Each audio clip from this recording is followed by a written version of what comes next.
Welcome to the Gray Area Podcast presented by Aura.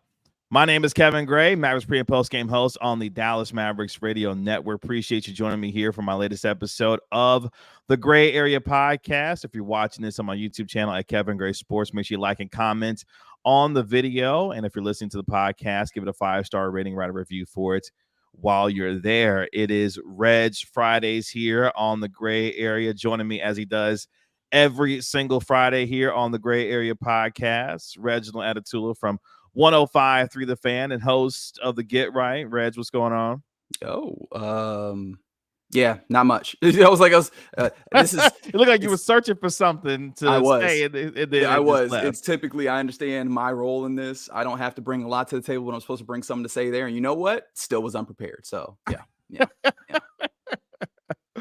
That's one of the things that's big in this space, and like the levels of preparation, whether you're a host or, quote unquote, whatever the term that you want to use as a co-host, whatever the case may be, like the ways that it goes about, but the ebbs and flows on how partners work together on, a show and how that allows them to flow together. It's one of the most fascinating parts about this business that I thoroughly enjoy, is that give and that take and learning how to flow in those ways, because when it does come together, magic happens, but it takes a while to get to some of that point. Yeah, and that isn't even like a give and take. It's just, hey man, we are doing a show. This is a program as much as we're doing having a conversation between ourselves. Like, this is supposed to be a level of entertainment. And so those types of moments, in my mind, I'm supposed to bring something interesting. And let me just tell you, in all reality, ain't nothing really interesting happening with me. Not anything that anybody wants to hear about, right? It will immediately just become us at the bar, right, hanging out, and you talking to your homeboy about stuff that's, kind of generic, and you probably just like out of obligation have to listen to, but you don't actually care about. And I'm not going to do that to you. Y'all don't like, you know what I mean? I'm not going to do that to y'all. Y'all don't have to hear that about my life. So I don't really have any particular interesting thoughts that I wanted to bring in that moment. So I was just like, I don't got it. Really and truly don't got it for you. It's funny you bring that up, because honestly, I think part of the art of conversation is lost because we spend so much time, in our phones, computers, tablets, whatever choice of electronic you want to use to consume your information or have form of communication, that the art of conversation and the give and take and the back and forth and the formulating of thoughts to be able to have meaningful discussion or just have a regular good old conversation, it just doesn't seem like in a lot of ways that we have those, because we do spend so much time in everything else that doesn't allow us to express thoughts in a way that's meaningful and communicative to be able to develop long lasting, whether it be relationships or whatever the case may be.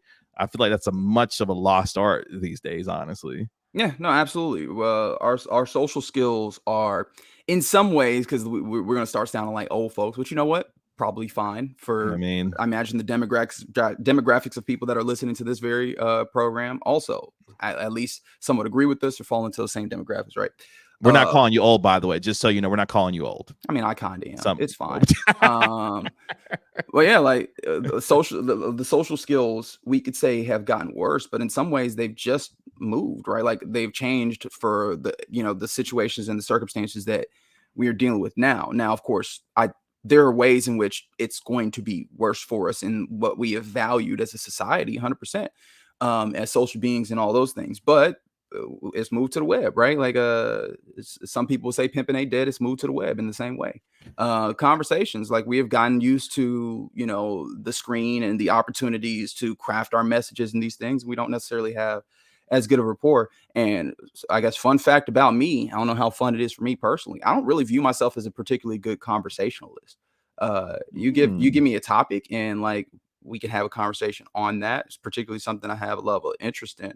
But just like, hey, make conversation with other human being. Not actually all that good at it, right? And at least in my gauging. And so it's one of the things that I'm uniquely aware of and conscious of. But in this space, we're good homies. We have good conversations. And then we take it to another space where it's like the entertainment aspect of it. We're talking about things that we have a level of expertise and interest in. And then boom, we're able to do fun stuff with it. So I'm ready. To bring that conversation to the screen. Is that a switch that you've had to learn how to flip in that case when it comes to obviously holding regular conversation, with friends and family, but then flipping that switch when, the red light, as we like to say, comes on, and, you get to have at it on a radio show after that.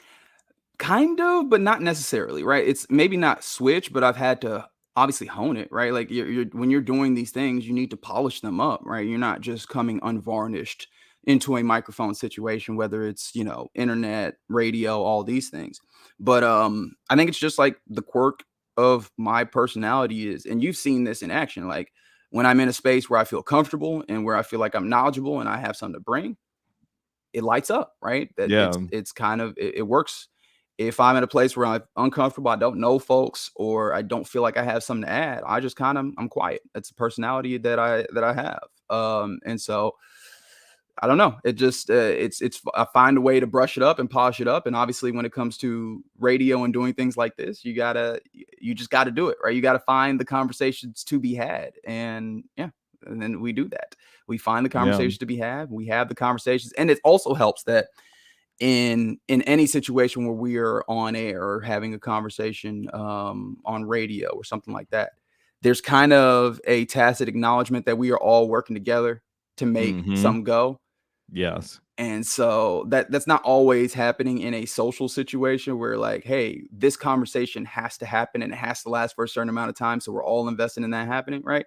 If you just at a bar having a conversation and it's boring, people just eject, right? Like you know what I mean? Like, and I would expect nothing check, less. Check, please. Thanks. I would expect nothing less, right? That is absolutely within your right, having a conversation. If it's not working for you, you make your move as need be.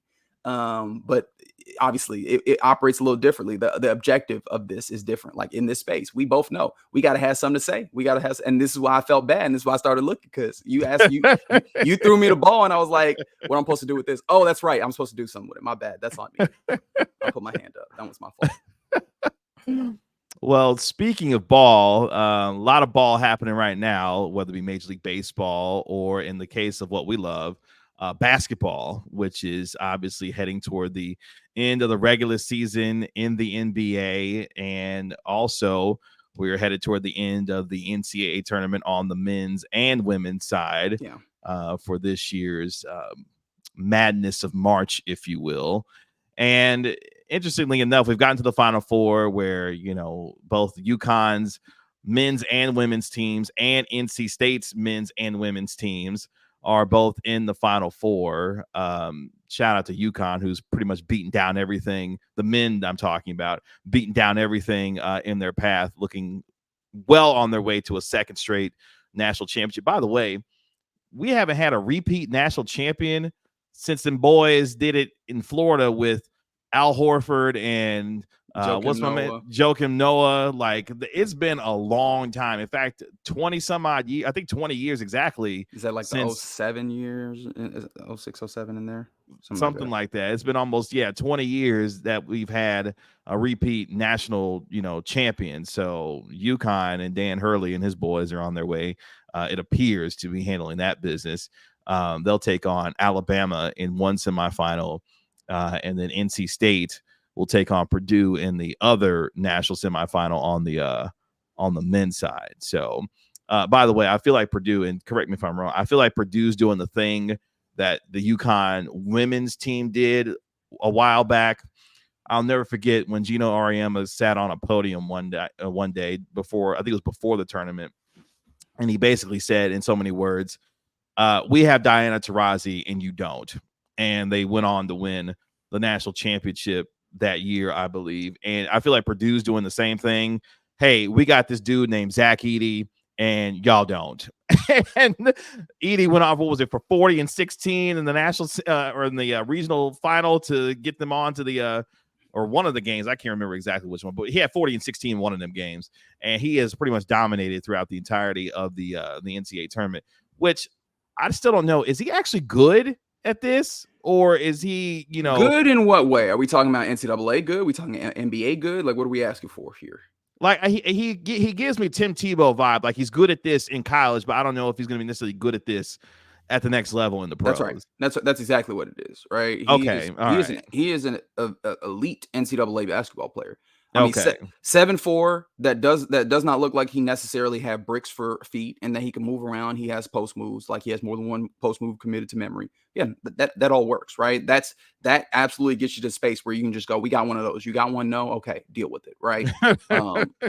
But he does not have, and the NBA game has moved, is very far away from the college game, particularly when it comes to like spacing and movement and these types of things. The NCAA game, you could still have really odd spacing. In fact, if you listen to the Game podcast with LeBron and JJ, they've talked about that recently, about how, especially the differences between college basketball and how, sometimes the movements in college basketball aren't geared towards actually making something happen. Whereas the NBA, like, it's one of those things that the small things about the NBA that people do not appreciate is just everything is for a purpose. Like there's so much purpose in everything that they're doing. It is chess in ways that we do not necessarily acknowledge all the time, but NCAA, not quite the same. And I say all that to bring it back to the idea of, hey man, if we're still, NCAA has not evolved so far as to where we have gotten away from the heart of basketball, which is if you big and can do something with it, good luck to your opponents. And that's Zach Edey. So absolutely, he's out here dominating, doing all these things because he's big and can actually play basketball. Like in college basketball for years, there's been, and I always used to laugh about that. And if you are 7 foot and you're not playing college basketball somewhere, you are awful. Because I've seen 7-footers in the NCAA that don't play basketball particularly good, but they're 7 foot, right? Like you could still find a place for yourself being tall, right? He is tall and actually good. That's what puts you on an elite level in NCAA, and he is there. But he does not have that movement. He does not have that space. He does not have that the stretching ability when it comes to shooting in the same way, where he's not going to be a useful NBA player. Now, I said similar things about Luka Garza, and he's found a way to get on a roster. So he might get on a roster. Like I thought we had gone so far as to like, yeah, we're not even taking that. Apparently, they'll still take a flyer if you are good enough with that same size. But he might. I don't think there's a way that he's like a useful NBA player. But that is, I don't think that's a bad thing. I personally, and I think you also subscribe to the idea that I have a value for the great college player, right? It's one of the things that I talked about with Stetson Bennett. And it's one of the things I hate about Stetson Bennett because everybody was like, and everybody always is like trying to move this on to the next thing instead of appreciating what's now. They're like, and what's this going to be in the NFL? And I'm like, it don't have to be nothing in the NFL. That dude was cooking in the NCAA. That's enough. Yes. And I feel like that's what it is for me with Zach Edey. Is like, yo, what he's doing right here, spectacular, very good. I still, for some reason, feel like Purdue are some frauds, but I really have nothing to base that on anymore as they continue to handle theirs all the way through this. But yeah.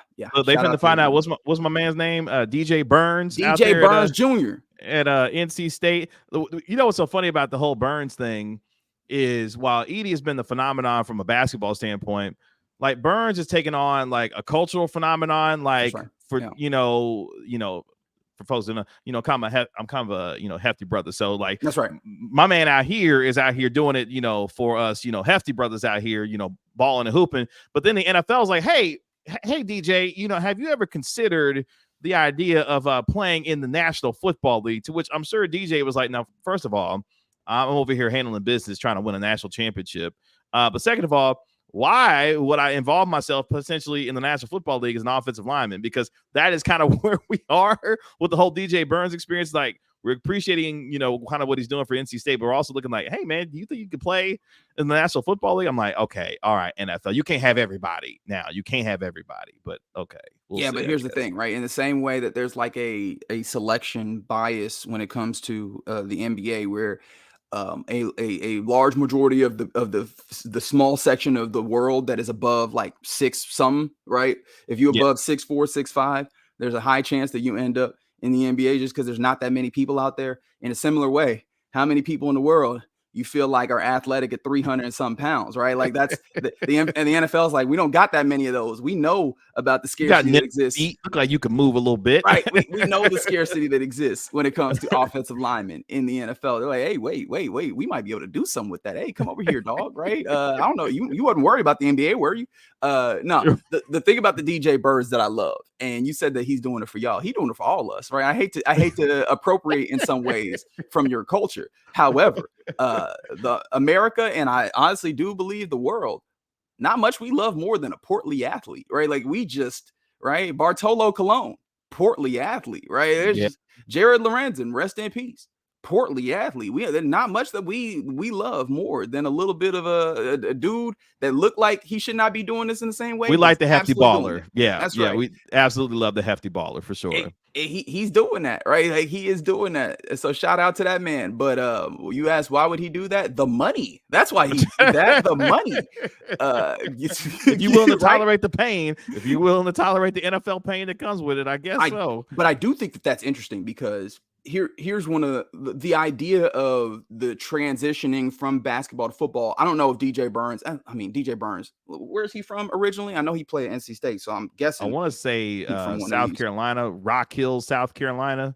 Yeah, so I was about to say something that was nonsense, because if he is indeed from one of them Carolinas, I know damn well he plays some football. Like, you're not going to be that large. I was about to say the basketball player that hasn't played no football, and I was like, hold on, he's from South Carolina. He's definitely played some football before. But the basketball player that gets transitioned to football, especially at high levels, we typically think of that as like the power forward that becomes tight end, right? Like, there's not. Yes. We doing the power forward / center that becomes offensive lineman. I mean, lineman is a very specialized skill set. But I don't think we've seen a guy his size transition from college basketball to the NFL. Like, you name some of the guys like Julius Peppers, for example. Julius Peppers, Tony Gonzalez, Antonio Gates. Yeah. Like, these dudes were defensive ends and tight ends, but they, apologies, DJ, a little more athletic build in terms of what they look like playing on the basketball court, which you could see maybe translating to the NFL. I can't think of anyone off the top of my head who has the athletic profile, if you will, of DJ Burns, who has translated his basketball skills to the NFL, as particularly on the offensive line. I don't think we've ever seen that before. Yeah, and I imagine some of that is just like, how often can those circumstances present themselves for us to even give us the idea? But here's the thing that on top of all of that, right? Like, all of that is fair, and I think that those are good points. The biggest thing for me, football, like the culture of football, is so unique. Yes. And it is instilled very young in players, and it's super important because of the authority structure of football and all these things, right? Mm-hmm. We understand the prototypes of players in all sorts of different players, in all sorts of different positions and position groups, because of just like the institution of the culture around football.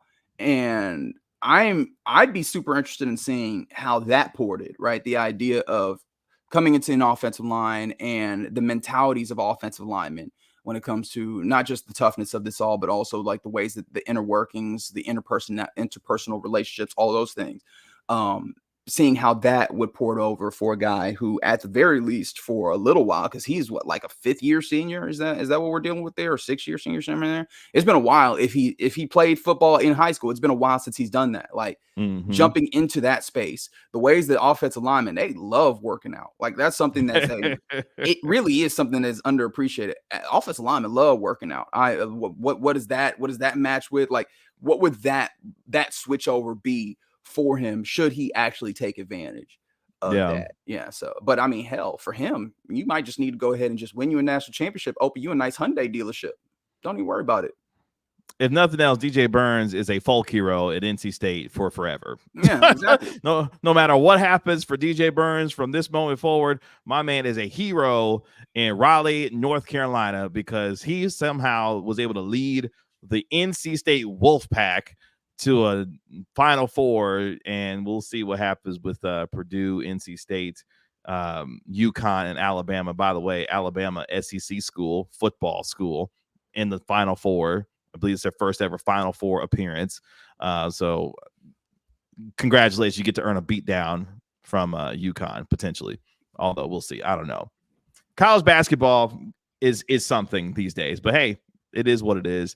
Men's college basketball. The women, though, that's where the real action has been throughout the course of this tournament, because I really hadn't watched much of the NCAA women's tournament. I was like, wake me up by the time we get to the Elite Eight, because in the Elite Eight, we'll probably have Juju Watkins, Paige Beckers, Angel Reese, Caitlin Clark, Flowers J. Johnson. Like, we'll have the stars that I'm ready to watch by the time we get to the Elite Eight. And that's exactly what happened. We got to the Elite Eight, and we got matchups between LSU and Iowa, and USC and UConn. And shout out to Paige Beckers, who reminded all of us, hey, before this whole Caitlin Clark, experience, I was out here, taking UConn to Final Fours and, all Americans and all that kind of thing. And she took out Juju Watkins and USC. By the way, Watkins broke the freshman Division I scoring record this year as well. And she's going to be a massive star, I think, going forward for the rest of college basketball. Kind of the next one to take the torch, I think, going forward for women's college. You would think, because you mentioned Paige Beckers, and here's one of the issues. Like, we've seen this with especially in like maybe the comedy space is what I think. We've seen this with Black comedians, and we've seen this with women's sports, right?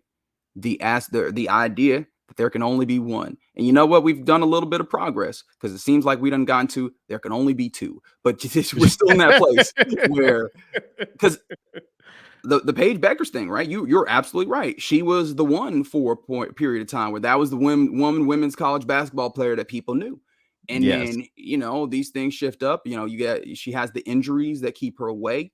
And then Aaliyah Boston, right? Everybody's all right. Aaliyah's Boston there. I feel like people knew her, but I have to be Sabrina Ionescu. Yeah. Sabrina. And then you also come through with now the Caitlin Clark thing is real big. And then obviously because you had the matchup with Angel Reese, those are the names that people will come to. Paige Beckers falls to the wayside. And it's one of the negative parts about the way that we cover women's sports is that, again, we do this in such a way where we don't give it the air that it's due. At least we don't do it properly, right? I don't know about how much air or how much bandwidth generally we're supposed to give to it, because supposed is such a fraught concept. But with the bandwidth that is given is not proper. And then what's tough about it is then also, and this is why I said hopefully Juju, because again, the idea that there can only be two still ends up being that place. Like, what happens? Obviously, Angel will move on. Caitlin will move on. Are those the women that are going to get the attention, or is it going to be somewhere else for some other reason? And one of the tough things one of the reasons why that happens is because we go with the institutions that we have and we just try and retrofit them to what we're doing. And as we've seen, women's sports has garnered more interest. And, people feel some type of way about the ways that what we're supposed to do in, respecting these spaces. They're like, all right, well, we need to talk about women's sports. And now we're getting people who are not well versed in this. They do not have experience in this, talking about this. And so what they're going to talk about is the ones that they know. How well? You can judge that. But they're going to talk about the ones that they know, right? And so we've seen that be exposed over the last several days. That's for damn sure. And so again, it falls even harder into the spaces of there can only be two, because those are the only ones that they know, right? They are not able to get into depth in that. And I'm not necessarily here to cast judgment, because as somebody who has to operate as a generalist, you find me in those spaces sometimes where I'll talk about the ones that I know, because of course you stay in the spaces that you know. You don't want to dig too far. But I think it ends up being a little bit of an indictment of the sports space, that if you wanted to do this properly, if you wanted to give it all, what you do is not only do you expand the coverage of those things as it becomes beneficial, right? There's still the business of this, but it's becoming more beneficial. You expand the coverage. You also then make sure that you bring along the people that have been covering this, the people that have the wherewithal, that have the experience, that have the skins on the wall, to then give you more insight into, hey, this is what's been happening over here while y'all ain't been watching. Instead of just going, well, y'all be talking about like the people that talk about all the other things. Here's more things for y'all to talk about without context and all these things. And I think that's where we end up in tough places, and where we lose out on people like Juju Watkins. And even then, right? Like, I'm talking about Juju Watkins. Like, Juju Watkins is a middle of the road. Juju Watkins, like you mentioned, an incredible scorer as a freshman, broke a literal national. Right? There's other players out there, right? There's other players on great teams that I can't give you, right? I've been getting a lot of credit for just being somebody that enjoys women's sports, and now it's like, hey, you come give the context on it, and I don't have it, right? Like, I am not like the people who are doing the real work on this women's sports stuff. And so, yeah, I think that ends up being an interesting thing to see as we continue to grow this, especially as you mentioned, right? The women's game is best situated for the top end of this, and that makes, from the Elite Eight on, this is where the stories are great, the matchups are great, and we're seeing that growth happen where people are now, tuning in because there's real value there. And as you mentioned, we're seeing folks get caught get caught lacking because we have not boy. turned to the people who have been doing the work. Yeah, before we take a quick break, because I want to make sure that, because you mentioned like the idea of the ones who have been talking about this, bringing us along and being able to really have good conversations around this. I want to make sure I stop down and give the flowers to L. Duncan, Andrea Carter, and Chinea Ogwumike, because they have cooked this entire NCAA women's tournament. Like we talked about a little bit earlier in terms of, the chemistry to be able to, work with different individuals, like the way that they have gone about covering the NCAA tournament. Those three women have been absolutely phenomenal and have been a breath of fresh air, because the education and the entertainment that they've brought to covering the women's game, particularly in the NCAA tournament, really all year long, because they've been doing it all year long, has been fun to watch. And I thoroughly have enjoyed what they have done as far as the coverage of the game is concerned, because there has been some commentary around various subjects when it comes to the women's game, particularly one, Angel Reese, that we'll dive into on the other side of the break. But before we get there, let's hear from today's sponsor of our video and our podcast. Let's hear from Aura. Today's video is brought to you by Aura. Do a Google search on your name and email address to see how much information comes up about you. I was devastated by the amount of information that I could be seeing searching my name and profile, and I knew then I needed to be protected for not just myself, but also for my family. Data brokers sell your information to scammers, spammers, and anyone else who may want to target you. Your full name, email, home address, health records, your relatives, it's all out there. That's why I've been using Aura, the sponsor of today's video. Aura shows me which data brokers are selling my information and automatically submits opt-out requests for me. Cleaning up my information not only helps reduce the amount of spam I get, but it protects me from hackers who could use this information to help them access my social media accounts, bank accounts, and other sensitive information. Aura also does so much more to protect me and my family from online threats that I can't see. It's really easy to set up, so I don't have to download several different apps to get things like antivirus, VPN, password management, parental controls, identity theft insurance, and more. I get everything at one affordable price. You may already have one of these tools already, but not having Aura is like locking the front door and leaving the back door wide open. Aura is always on, doing the hard work to protect me and my family so I can focus on other tasks with peace of mind. I value my privacy and I value yours. You can go to aura.com/Kevin Gray to start your 2-week free trial. Please see the link in the description. Back here on the Gray Area Podcast. Thank you to today's sponsor of our video and our podcast in Aura. It is Reg Fridays here on the Gray Area Podcast. Reginald Adetula of 105.3 The Fan and host of the Get Right hanging out with me. And before we went to break, obviously talking about, what's coming up this weekend in terms of the NCAA men's and women's tournament and the coverage around these things and some of the stars that we've seen. By the way, one quick star that a lot of folks maybe not necessarily know that they need to know, Daisha Fair. Talented guard from Syracuse, absolute baller in her own right. Y'all need to watch out for her because she can ball. But at the same time, we've watched the tournaments themselves. We've seen the stars and the individuals who have kind of made this fun to watch throughout the course of the year. And one of those players, and we saw LSU and Iowa set a record with 12.2 million viewers who watched that Elite Eight matchup. And, of course, Caitlin Clark and Iowa took out LSU on the way to the Final Four, as LSU, of course, coming into the tournament, was the reigning national champion. We will have a new national champion on the women's side this year. But in particular, the chronicling of Angel Reese and LSU, aside from Kim Mulkey and the sideshow that she is in particular all by herself, the focus on her actual players and what they were doing throughout the course of the season, particularly with Reese, was under a microscope, and at times a rather uncomfortable one, given some of the things that she has gone through that she kind of detailed. And I want to play this for people to see and hear this, because these were her comments after the loss to Iowa that really set off, in a lot of ways, a national conversation around not just her, but the way that she's been treated, particularly what appears to be over the last year now. I just try to stand strong. Like, I've been through so much. I've seen so much. I've been attacked so many times.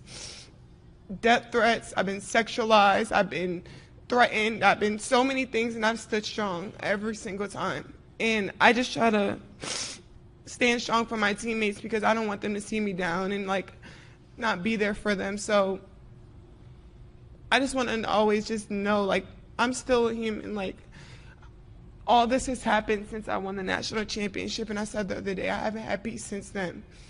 And it sucks, but I still wouldn't change. I wouldn't change anything, and I would still sit here and say, like, I'm unapologetically me. I'm going to always leave that mark and be who I am and stand on that. And hopefully the little girls that look up to me, and hopefully I give them some type of inspiration that, hopefully it's not this hard and all the things that come at you, but keep being who you are. Keep waking up every day. Keep being motivated, staying who you are, staying 10 toes, don't back down, and just be confident. So again, that was Angel Reese after LSU lost to Iowa in the Elite Eight, and since then, Angel has declared for the WNBA draft, where she's expected to be a high pick going into this year's WNBA draft. But I mean, Reg, obviously, there's several things that come out of this discussion that, particularly, for me, may be rather uncomfortable. And the first one, for me, that I'm interested to hear your perspective on is, she says that since winning the national championship and all the things that she has, gone through and experienced, whether it be death threats and all the other things that she has experienced, that she hasn't had any peace since she won the national championship. And that struck a particular chord with me because as someone who is a man of faith and someone who values the idea of having things and people in your life to bring you a certain level of peace and comfort.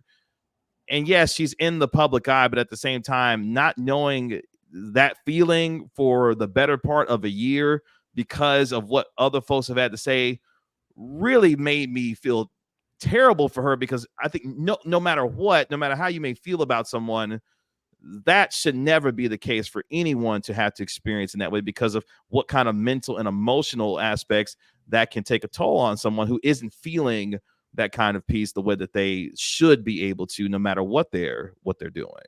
Yeah, man. You know what? Mama, we made it. Women's basketball. It's real. It's real out here, right? Now we are in the space where it is treated like men's sports in this way. And I say that like not jokingly, like sincerely. We are in that space. And that should actually kind of hold a microscope up to what this is. Like, there is a level of inhumanity with the ways that we treat athletes. Mm-hmm. And you know what I mean? Like, the idea being that that's what the money is for, right? We pay you so that then we can on the back end treat you any sort of type of way. And it's kind of ridiculous. It's one of those things about like the fan culture that we've developed, at least locally, but I mean, really it's around the world, right? In this place, we don't have to necessarily be specific to America. Hey, we all do it, which is not necessarily a good thing, but it is a truth. And it probably should give us all a little bit of pause whenever we have these moments where somebody speaks openly, although it never does. It always instead makes us then get mad at them for being open and honest with us, something that we frequently clamor for, a level of honesty from these folks, which the inconsistencies of what we claim to want on the outside. But the other microscope that it should hold up to, and this is the one that I think people are going to be less inclined to like go with me on, but you know what? It is what it is, right? It's just the ways that women, and particularly the intersectionality of Black women or women of color, have to deal with, because there is no doubt that we treat all these athletes negatively, but then there is the force multiplier that is the ways that our society treats Black people, women, and then Black women. And of course, again, I don't want to leave out women of color because there's other women of color that deal with similar things, but it's uniquely evident in these ways. And so I have a lot of sympathy, and honestly, you have to go to empathy, because I'm not going to be in the place where I have a full accounting of what that particular intersectionality exists with. And yeah, no, like it really is abundantly sad that you can easily see that as soon as we allow enough attention to flow to women's basketball, and I do mean allow, because it really just is with placement and a little bit of a focus on it. and all of our worst tendencies show up in the big way, right? Like all Yes. of our worst tendencies as sports fans show up in a huge way. And Angel Reese is a really predominant example of how we probably just need to step back and think about this for a little bit. Now, are we going to? Absolutely not. Why would we actually do? Like, self-reflection requires work and effort in a way that a lot of people and just all of us are not often willing to do. But no, it really is really sad. And it says so much about us and so little about her as an individual. Yeah, and I think what's one of the things that bothered me about, the way that she has felt in the conversation around her is that, in a lot of ways, especially in the social media age of the athlete, we want the authenticity, we want the quote unquote real, we want to see these athletes be able to display the kind of emotion and passion that comes with playing a sport and also succeeding at a high level. And then when they do show that emotion or they come unapologetically as themselves, then they become ridiculed for it. And in some ways, in Angel Reese's case, became a created villain, to which she had said that, she embraced in some ways, to which my thought goes to, why would she have to embrace such a type of character because of the way that she was treated? But more importantly, why would someone have to characterize her as such when all we have wanted from athletes, particularly her or whomever, is to be exactly who they are, and then we vilify them for exactly who they are to be based on the way that they feel that they are able to express themselves, whether it be playing a sport or whatever the case may be. That's the part that I go to, is why did she feel, or why did people feel like they had to vilify her for being exactly who she was, and then having her to embrace such a role in order to fulfill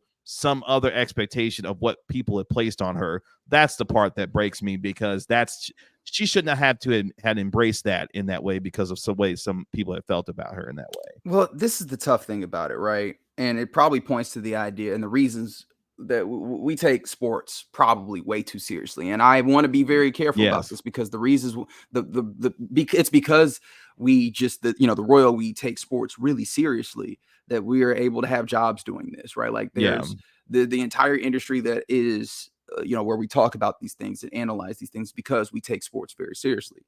But like the natural narrative that's going to exist in sports, the thing that really, I think, draws most people into sports outside of just like the seeing people do incredible things, athletic achievements, is the narratives. And with that narrative, I think it's fair to say that, you have protagonists, antagonists, right? And I guess in some ways you could point to them as villains.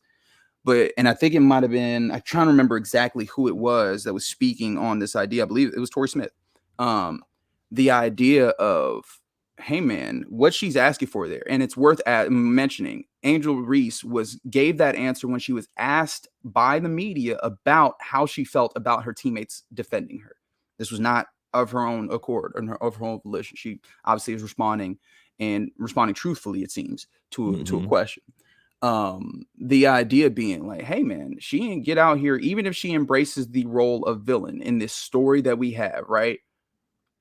She's still, what she's asking there is not necessarily for like sympathy per se. What she's asking for is humanity. Yes. And playing the villain in whatever story it is still should not get to a place where now you are no longer human. Now, villains in like real life, right? And this is where we get a little sketchy, because like there are real life villains out there that we get a little bit uncomfortable. Like we get to places where we're like, yeah, I don't know if like they have done some things that are inhumane, and now we get to that place. How are we viewing them, right? And even then, that's a whole different philosophical question that we have on like, what are the humane aspects, right? We talk about death penalty, all those types of things, right? Like those are real life, and we're doing things that feel way closer than that than it should in the sports space, because she got out here and pointed to her ring finger, right, or what have you, whatever villainous act you want to say that she had. Then does which not, in and of itself is not a villainous act. like that. Yeah, I mean, that's just an example. I'm sure there's things that people can point out as like, yeah, she has placed herself as the villain, or she has accepted that role. Villains are humans too, right? Like in this, particularly in the space of sports, where as long as we're not talking about some of like the terrible human aspect things that happen in life, and those things do infiltrate sports, we're not talking about Yes. none of that with Angel Reese here. And so with all that being the case, she still deserves like the basic human dignity of respect. And and this is why it comes back around to, I don't think that we do a good job like the royal we when it comes to sports, because there's a lot of times where that basic human dignity is not shown to all these humans that are providing entertainment for us, whether they exist as the heroes or the villains, right? They're all necessary for the stories. And with that being the case, you would think that there'd be a level of appreciation, a level of respect provided. And it really is sad that this woman is very much having to get up there and make it abundantly clear that we do not give that willingly. We do not give that readily. And that really is, again, a problem on us more than it is on them. And we really should examine the reasons why the royal we, because I don't think I'm speaking about either us, push back on the idea of somebody being like, yo, yeah, man, doing this thing has not given me peace. And we're like, yeah, that's your fault. No. Hold on. That we probably need to examine that a little bit better. Yeah, and I think it gets to even a larger discussion on how we have turned sports into television shows, and we have created characters based off of stories that are told on the exploits that these athletes put forward, whether it be on the basketball court, baseball field, football field, whatever the case may be, and we've turned them into television characters. And on the other side of a television character is an actor who is a real human who is trying to entertain you and I when it comes to whether it be a movie, a television show, whatever the case may be. In sports, in a lot of ways, or professional wrestling, the same way, shout out to WrestleMania, in the same ways that an athlete does when they participate in a sport. They are providing a form of entertainment, and they may be a quote unquote actor to some, but still behind the actor is a very real person with very real feelings.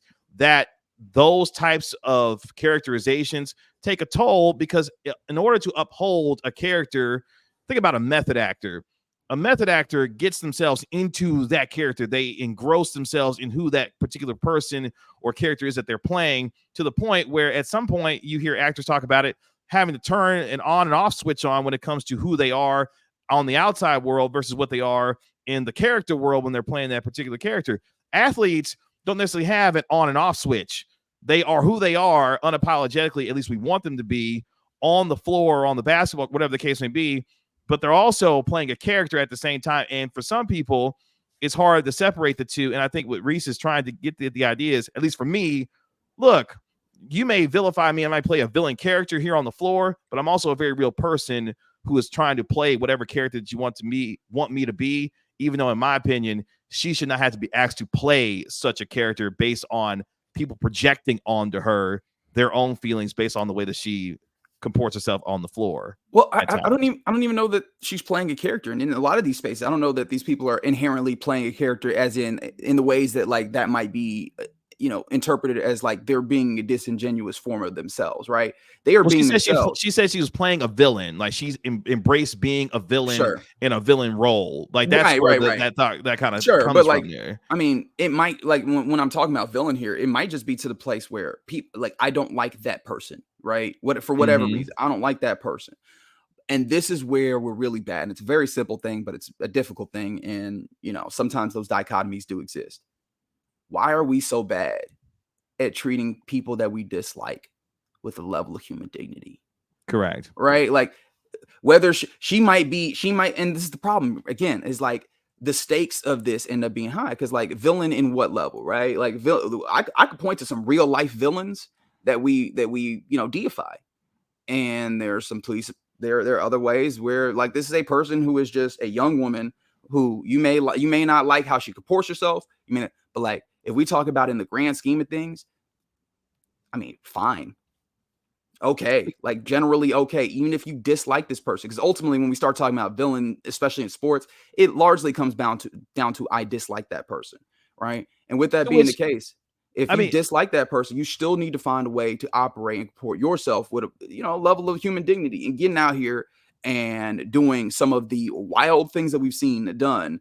Death threats is obviously one of those things that's the high level of this, where we see this all the time in sports. But some of the crazy, edgelord troll stuff that we've seen, all those things, like, hey man, I don't care if you dislike this person. Like there needs to be a level of like human dignity and a level of human respect that is afforded to folks. And I think we've gotten really far away from doing that in all aspects. And then it only just gets compounded because for a long time, especially in the world of sports, it has been made okay. And it has not only just been made okay, it is made to be the natural reaction to women in this space at all. Like them being jokes and them being, I don't know, just undeserving of being here, right? There's a lot of people who like immediately the idea of women's sports, they guffaw at. And I'm like, why is that?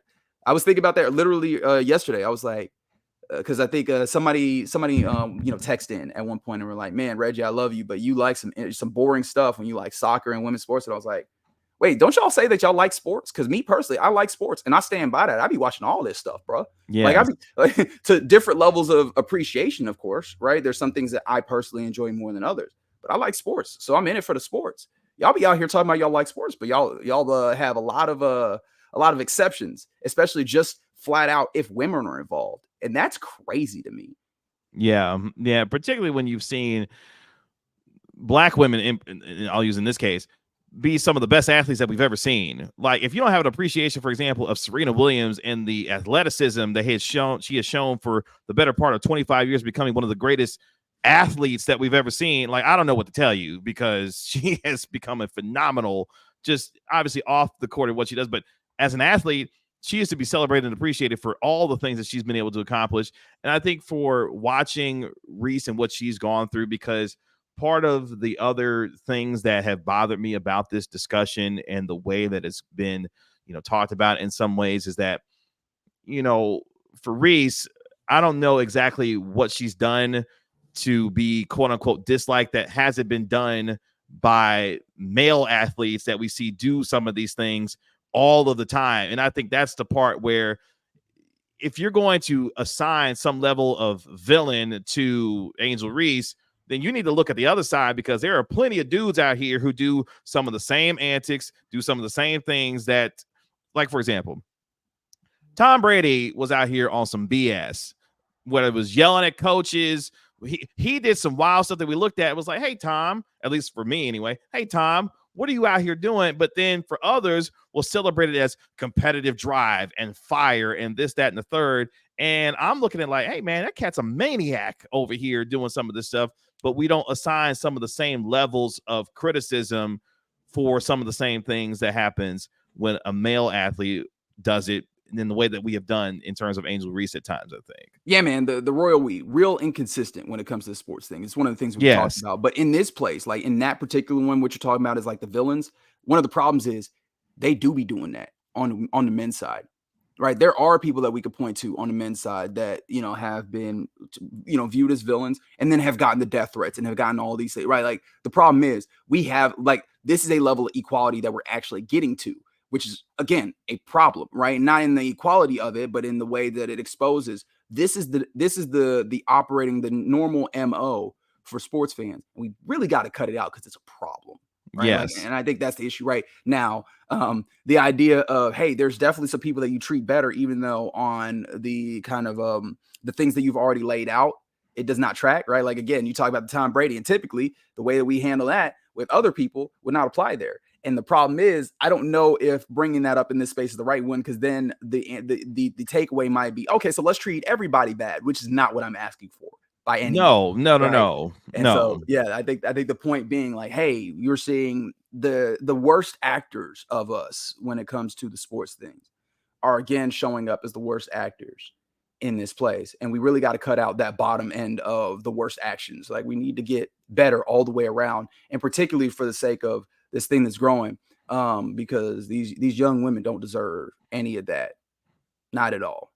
Yeah, and I think that's the ultimate point here is that, for Reese, for any of our teammates, I mean, shout out to, Flau'jae Johnson, Haley Van Lith, they came to the defense of, Angel Reese as far as those comments are concerned in some ways, but at the same, and particularly Flau'jae Johnson, who I've appreciated the way that she has talked about Reese in particular.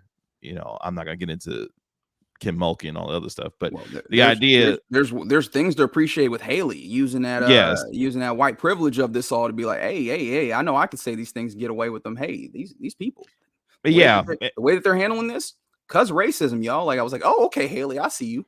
Yeah, I mean, but that's another, again, there's so many layers, but that's another major aspect of this, is the treatment of not just Black women in terms of Angel Reese in this case, but Black athletes in general versus white athletes, in the way that they are treated based on the way that they act and the way that they handle themselves in similar situations. That is not equal at all. And the way that they are talked about is much differently than what their white counterparts may be talked about in certain situations, which is another uncomfortable aspect of all of this. But and then it got even more uncomfortable because we got that white crime that was Caitlin Clark saucing Haley Van Lith up for what is that, 40 minutes? Oh my God. Y'all told me, and I feel bad because Haley has obviously shown herself to be, some level of, understanding of some of this. But man, she didn't understand that you should probably stay on Caitlin Clark's left. Caitlin Clark was like, step to the left. She looked like Luca with all these left step backs. And I was just like, hey, yo, Haley, you are out here drowning, young woman. Haley got so sick of it. She just eventually threw her hands up, was like, what you want me to like, do? What you want me to do? Like, she bombing away from, 25, 30 feet and knock it down. Haley's like, I'm 5'4". What you want me to do? That was kind of messed up having her guard. I guess he is technically, I guess, their best defensive player on the perimeter, but Caitlin Clark made her look rather ordinary in that particular game. But yeah, that was the whole Caitlin Clark experience and what it's turned into. And we didn't even get into this today, but the whole GOAT conversation, around Caitlin Clark, I think is, at least for me personally, been a little much because of. You know what that comes back to? What's that? People just don't know. Again, we're having people talk about things that don't have the context and don't have, right? I saw somebody was, and this is not Caitlin Clark, this is actually Angel Reese. And it points to the reason why, like, I'm talking about this all the way around. Shaq was out here and said that Angel Reese is the greatest basketball player. And I'm like, hey, wait, hold on. At LSU? All right, like, Simone Augustus went there. Y'all know nothing about Simone Augustus? Correct. If and this might be a little disrespectful, but this is was he saying Angel is the greatest women's basketball player ever? At LSU, best player to play at LSU. And I was like, I understand what you're trying to do, and you're trying to put yourself out there, but Simone Augustus went here, dog. You need to put some respect on that. And this is where we get away from the toxic positivity of it all, and I can get to, like, let's treat women's sports like we treat sports in analysis. Angel Reese might not be the best player on her team, right? Hello, Flau'jae Johnson, right? Flau'jae Johnson, yeah. Right. And this is where, again, the people that, and I'm saying this not as somebody who is like, I am the person who needs to be in this space. Because again, I don't know enough. And you are the authority on this, Reg. 100% I'm not. 100% I'm not. Right. I could point you to some folks. Shout out to Tarika Foster Brasby. Shout out to Christina Williams. Those are just a few of them. I know that Mark Schneider, like, there's a whole bunch of people that we can start calling up, and those are just the people that I like following. And there's a whole bunch of people in the space that have been watching. Yes. But like the fact that we are continually just using the normal sports apparatus and trying to shoehorn women's sports in still does them a disservice, because with anything, you want to get a level of expertise with people that understand what's happening here. And just asking Shaq to talk about this, not really exactly the way that you're going to Paul Pierce. Buddy, I don't want to hear Paul Pierce talk about a single thing ever again in my life. And I mean that so sincerely. So sincerely. Same.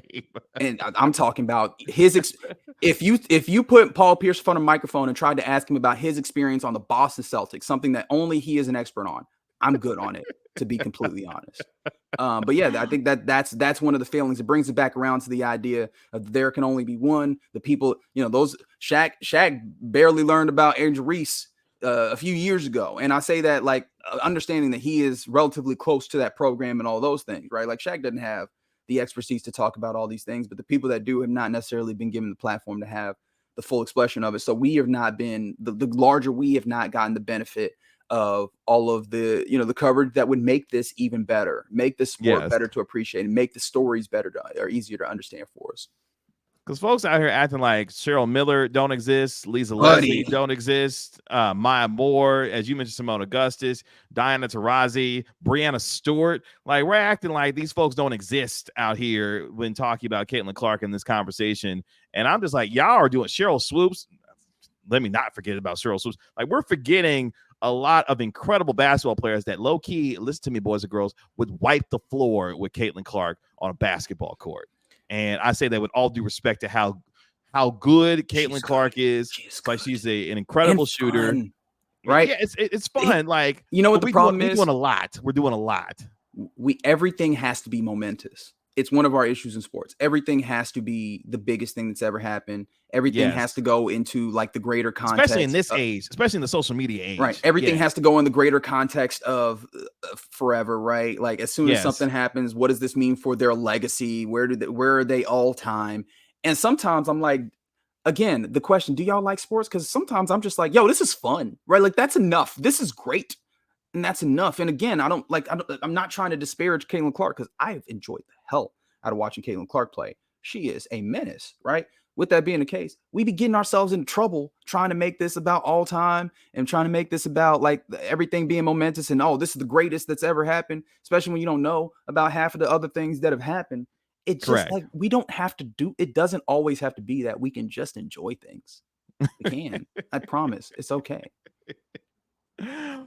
Reg, tell the folks where they can find you. What you got going on, man? At Reg Adetula on Twitter. It's a thing.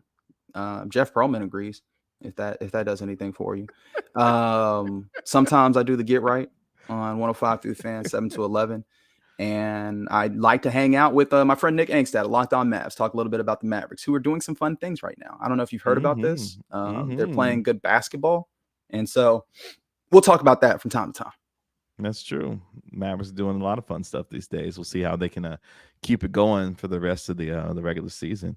You can find me on Twitter at Kevin Gray Sports. Make sure you like and comment on this video if you're watching it on my YouTube channel at Kevin Gray Sports, and also download and subscribe to the Gray Area Podcast wherever you get your podcast for free. That'll do it for this episode of the Gray Area Podcast. Thanks to Reg Adetula of 105 through the Fan and host of the Get Right for joining me as he does every single Friday for Reg Fridays here on the Gray Area. I'll be back on Monday because I'm not going to talk to y'all this weekend because I'm watching WrestleMania. Okay? You can find me on Twitter tweeting about WrestleMania all weekend long. Shout out to Roman Reigns, The Rock, Cody Rhodes, Seth Rollins, all them people. I'll be watching WrestleMania. Reg, maybe not so much. Absolutely not.